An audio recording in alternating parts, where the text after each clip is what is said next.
RW 06 belum banyak yang tahu ceritanya. Jadi beliau ini karena kehidupan susah di Jawa Timur, dia melarikan diri, mengadu nasib di kota Jakarta, Pak. Apa jadi tukang parkir, dikejar sama Satpol PP. Akhirnya langkah pertama beliau itu jadi tukang parkir menghadapi semua preman-preman Jakarta Utara. Jadi ini salah satu temannya orang Madura, Pak, yang jago. Habis itu beliau ini mengadu nasib di Prodia. Jadi beliau ini pernah kerja di Prodia, obat.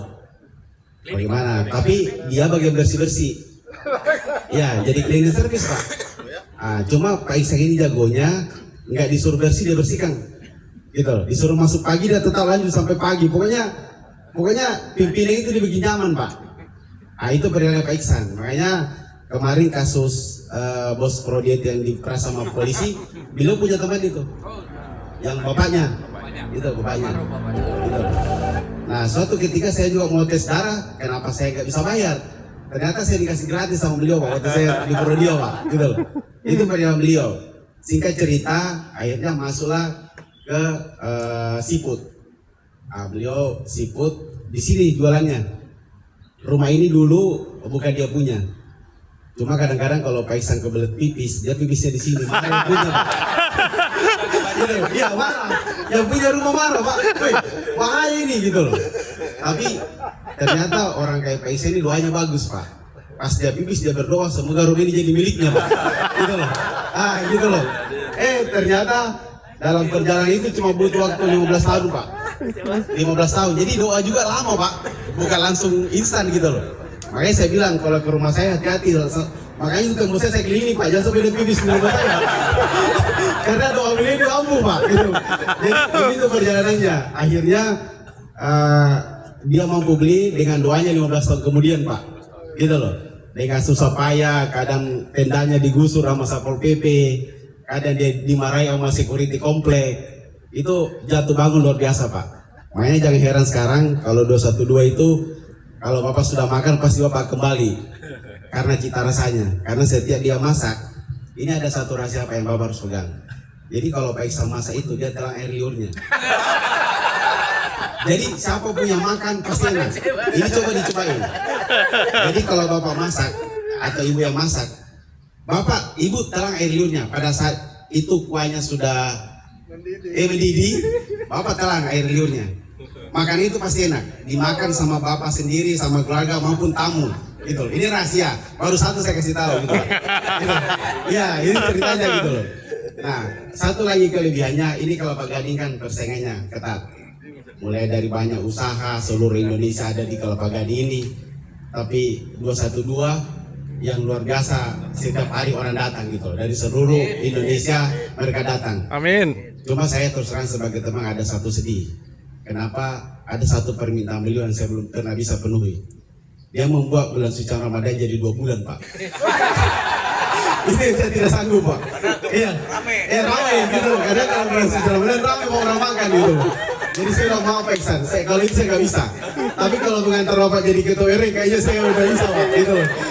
Tapi menambah 1 bulan bulan suci Ramadan harusnya kita kembali ke Nabi Muhammad, Pak. Agak susah gitu, Pak. Jadi mau di rumah undang-undang nggak bisa, Pak, gitu loh. Karena itu udah zaman Nabi Muhammad yang buat gitu loh. Jadi itu kira-kira ceritanya gitu. Jadi luar biasa, Pak, doanya. Karena di saat mungkin karena dulu dia dilihat capek, udah usaha. Bahkan ada satu pelanggannya itu kalau banjir kakinya naik di kursi, Pak.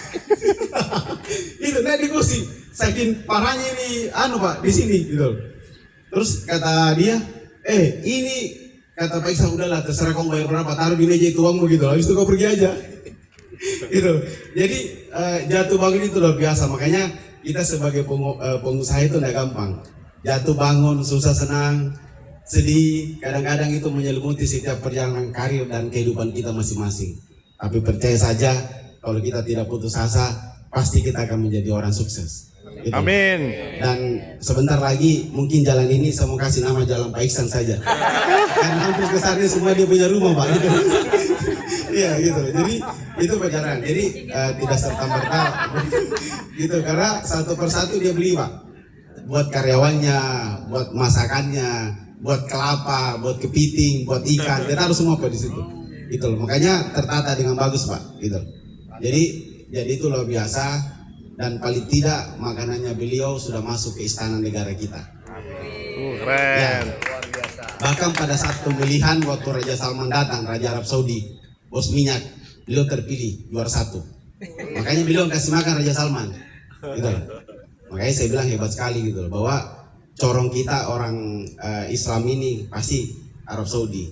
Cuma satu kekurangannya, semenjak makan kepiting itu anaknya Raja Salman, dia rubah undang-undang di Arab Saudi Pak. Iya, dia rubah. Sekarang kan di Arab Saudi udah bisa sepeda orang, udah bisa nonton bioskop, udah bisa masuk pemilihan Miss Indonesia, Miss Arab Saudi gitu, udah berubah. Yang kedua, dengan masuknya Ronaldo di Arab Saudi, dia bikin modernisasi gitu, modern. Bahwa dunia itu harus kita ikuti perkembangan. Itulah Raja Salman. Dan semenjak pulang dari Indonesia, Raja Salman merubah, harusnya adiknya jadi pelanjut, dia rubah ke anaknya. Kira-kira begitu. Jadi dia rubah aturan. Dia bikin KPK, dia tangkap semua saudara-saudaranya dia dan kembalikan uang negara. Dengan catatan anaknya harus jadi putra mahkota untuk melanjutkan nanti kepemimpinan di Arab Saudi. Itu yang terjadi. Jadi keserakahan kekuasaan lah, kira-kira begitu. Iya. Bisa jadi belajar dari Indonesia. Nah, Indonesia sekarang lagi baik-baik saja. Cuma ada beberapa kebijakan yang dikeluarkan oleh presiden kita yang mungkin menurut beliau dengan berdasarkan pengalaman yang mereka lewati, ini cara yang terbaik buat negara kita. Mungkin menurut dia. Walaupun sebagian orang merasa bahwa itu keliru dan perlu dibenahi, tapi menurut Pak Prabowo itu yang terbaik.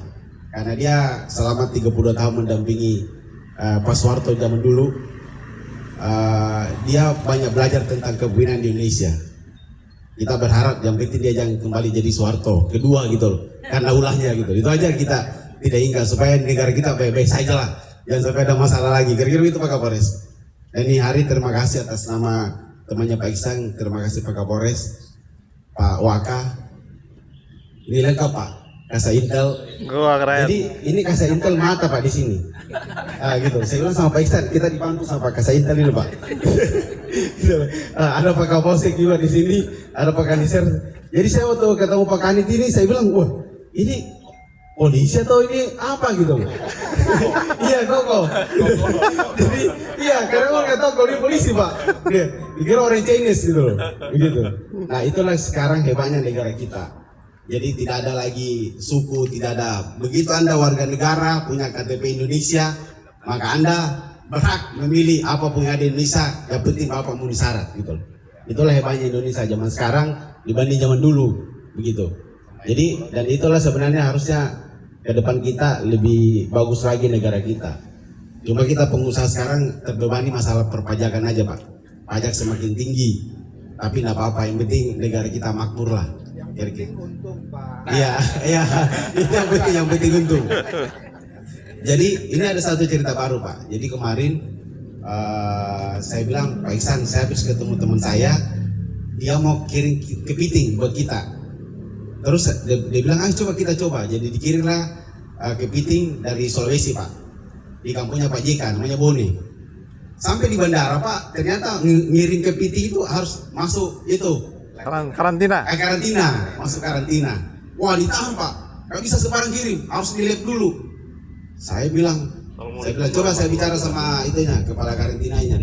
Saya bilang ini kepiting mau dikirim, pesanannya Pak Sabri Samsudin. Akhirnya apa? Lolos lah Pak, dikirim. Begitu sampai di 212, saya bilang juragan saya mau lihat itu kepiting. Hah? Dia bilang kepiting udah habis, 2 jam habis itu kepiting Pak, 540 ekor Pak. Waduh. Jadi saya udah kasih lihat barangnya Pak, udah habis, dimakan orang Pak. Makanya kira-kira perjalanannya itulah sampai dia bikin jadi 2 bulan ini, bulan suci Ramadan Pak. Begitu. Jadi luar biasa Pak perjalanan beliau ini. Dari 97 dia melarikan diri dari Jawa Timur, mengadu nasib di Jakarta, sampai beliau bisa sukses hari ini. Itu dari mulai itu bagaimana dia memotong bumbu, itu bawang, itu beda Pak. Kita kan asal potong. Dia itu setiap potongannya itu ada doanya Pak. Itu setiap potong, terus bagaimana kemiringannya, gitu. Terus bagaimana besarnya itu ada Pak. Jadi itulah sebenarnya rahasia dapur Pak yang kadang-kadang orang nggak tahu. Sama ikan, kalau Bapak makan ikan di tempatnya pasti rata-rata 0,8 ke atas. Supaya Bapak beli satu bisa makan berempat. Jadi sebenarnya orang yang pakai itu merasa tidak mahal, gitu loh. Karena kalau dia datang rombongan 10 orang, beli ikannya cuma 2. Karena memang ikannya gede, gitu loh. Karena Pak Iksan malas mengkasih bumbu kalau kecil-kecil, gitu loh. Jadi dia inputnya yang gede-gede, gitu loh. Nah itu rumus Pak, rumus. Karena dia udah melewati perjalanan berpuluh-puluh tahun, dia tahu, oh begini caranya gitu loh. Jadi hemat sebenarnya. Tapi buat orang bahwa begitu dia makan rombongan, dan kedua Bapak harus lihat itu kursinya panjang-panjang. Itu menunjukkan bahwa kalau kau datang gak usah kalau 2, kalian harus datang 8 orang, 10 orang. Biar satu kali makan banyak gitu, kira-kira gitu. Ya gitu loh. Jadi orang juga enjoy Pak, karena mejanya panjang-panjang. Saya bilang kenapa bisa panjang-panjang? Dia bilang biar rombongan mereka datang gitu loh. Jadi lain kali kalau dia datang tidak pernah. Makanya sekarang itu sebentar lagi dibuka lebar lagi tuh Pak. Gitu. Makanya saya bilang sebentar lagi kayaknya sampai di ujung sini itu rupanya semua nanti. Gitu, guys. Jadi rumah makan semuanya. Tapi apapun itu dia sudah menjadi pelengkap di Kelapa Gading ini untuk seafood.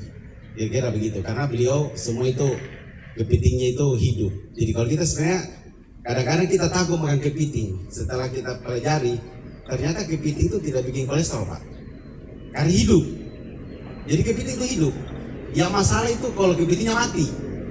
Itu nambah kolesterol malah Pak. Tapi kalau Bapak makan di 212, kepitingnya hidup. Hidup, mereka masak. Jadi itu namanya kolesterol positif Pak. Dia akan menggeser kolesterol jahat. Kira-kira begitu. Sama dengan udang. Kalau udang itu hidup, terus kita rebus, kita makan, itu positif. Dia akan geser kolesterol jahat. Tapi kalau dia mati, nambah kolesterol. Jadi itu rumusnya rupanya. Ini kata dokter Singapura ya, bukan kata saya. Saya cuma sampaikan apa kata dokter Singapura gitu loh. Sama saya komandan, ini cerita sedikit.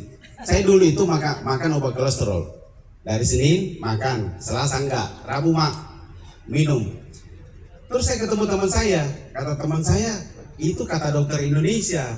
Ternyata dokter Singapura tuh nggak usah begitu. Pokoknya kalau kolesterol Anda rendah, nggak usah makan obat kolesterol lagi. Jadi saya alhamdulillah sudah 2 tahun ini nggak pernah makan lagi. Nggak pernah, cuma ya kita harus olahraga supaya tetap dibakar kita punya itu. Jadi saya udah nggak pernah minum obat lagi, alhamdulillah sudah 2 tahun gara-gara ketemu orang lah. Gitu. Tapi ini santan, kalau santan itu agak pengaruh. Gara-gara cepat mengangkat kolesterol kita. Jadi perjalanan Pak Iksan itu luar biasa hari ini. Dan memang saya lihat begini Pak, ada satu orang memang dikaruniai kelebihan oleh Tuhan Yang Maha Kuasa dan di luar memang prediksi orang gitu. Garis tangan dia bagus. Jadi doanya dia bagus Pak. Iya, doanya. Apapun yang dia doain itu, ya jadi. Kira-kira begitu Pak. Ya, dan dia orangnya care sama orang lah. Jadi ada satu kelebihan. Saya pernah ngopi sama dia, itu dia panggil itu orang, sini Pak, dia kamu di meja. Terus orang itu minta HP saya ya, saya kasih lah. Saya pikir teman lama dia gitu loh. Begitu saya pergi, saya bilang, udah lama kenal? Enggak, baru tadi. Aduh. Saya kira teman dia Pak, ternyata dia juga baru ketemu di tempat itu. Waduh, sudah kita kasih nomor HP lagi bilang. Gitu. Jadi ada memang satu kelebihan orang begitu. Ya, jadi orang-orang yang lahir di April itu Pak, memang begitu. Pokoknya ini survei ya Pak. Orang yang lahir di April itu bisa jadi anggota DPR.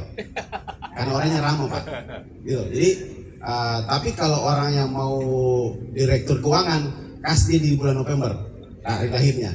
Makanya perusahaan-perusahaan gede itu Pak, dia melihat tanggal lahir. Mau percaya atau tidak, ini kenyataan yang pernah terjadi Pak. Dan sampai hari ini 80% benar. Gitu. Jadi kalau orang KPS itu, pokoknya April itu orangnya luas Pak. Anggota DPR, bupati, gubernur, itu bisa.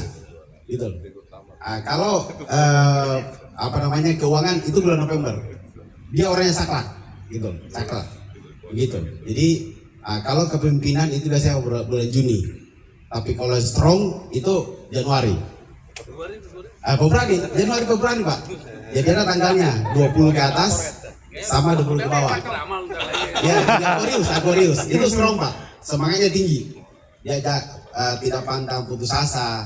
Dia semangat kayak saya lah kira-kira begitu. Jadi Januari itu sama saya sama Pak Waris Pak. Januari Pak. Iya, jadi tangguh Pak, nggak pernah mundur gitu, kira-kira begitu, strong gitu. Jadi ini kata orang lah, pinsi lah, kata cerita orang lah begitu. Jadi Pak Iksang, selamat ulang tahun, semoga Bapak panjang umur, sehat selalu, terus berkarya, dan insya Allah di bawah kepemimpinan beliau, RW 06 semakin maju, kita semakin kompak semua karena tidak ada neko-neko lah di dalam komplek itu, semua transparansi, dan insya Allah sebentar lagi kita akan membuat kompleks itu menjadi juara se-Indonesia lah, kira-kira begitu targetnya. Itu targetnya Pak, jadi target Ketua RW itu hebat sebenarnya. Gak tanggung-tanggung, pokoknya dia harus mendapat penghargaan se-Indonesia Pak terbaik. Jadi RW terbaik se-Indonesia gitu loh. Itu harapan beliau. Jadi semoga 212 di bawah tangan beliau semakin jaya, semakin banyak orang makan,